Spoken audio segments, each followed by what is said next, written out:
Hello，大家好，我是苏州媳妇戴戴。今天是元宵节，先祝大家元宵快乐，大家一定要记得吃汤圆哦。然后呢，今天我又出去代购了，喜欢苏州特色美食的朋友一定要点赞关注。接下来我们就看看我代购了哪些美食吧。这个呢是苏州纯手工的正宗的八宝饭。春节前视频里面出现的八宝饭呢都是白色的，就是糯米放在上面的。现在这个呢就是把豆沙放在上面，糯米放在下面，口感和比例都是一模一样，也是一家做的啊，只是有些朋友喜欢豆沙放在外面的，是一样的。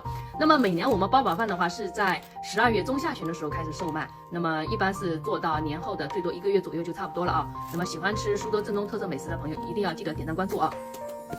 然后这个是猪心年的汤团，不用说了，他家视频我也分享过好几个，都是纯手工的现包的。那这里面还是新鲜的软的，我等会要放冰箱里冻一下啊。他家的鲜肉的，你们如果没有吃过，一定要尝试，还有芝麻的啊。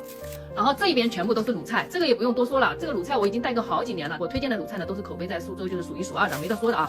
很多粉丝朋友吃的都是评价都是很好的。然后今天这个里面代购的是有酱鸭半只。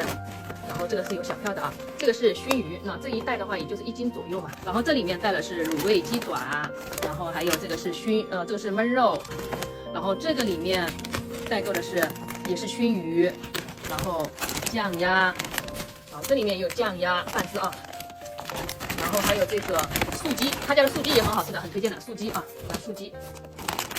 然后这里面是麻辣鸡，那么一般不知道买杜丹珍的哪些卤菜的话，我推荐是焖肉、酱肉，然后麻辣鸡、熏鱼，这些一定要尝试一下，很好吃。那么还有那种素的，就是素鸡也可以带的啊。然后这边是京津豆腐干，卤汁豆腐干就是卤汁味的啊，经典口味。这个是我推荐的是苏州的杨梅干啊，这一袋里面1斤，很好吃的杨梅干，一直在回购这杨梅干。上次一个粉丝吃完了，一下子又买了10几斤，他说太好吃了，而且买了送人的。然后这个是白糖杨梅采摘的，然后这边是石菇片啊，我要赶紧打包了。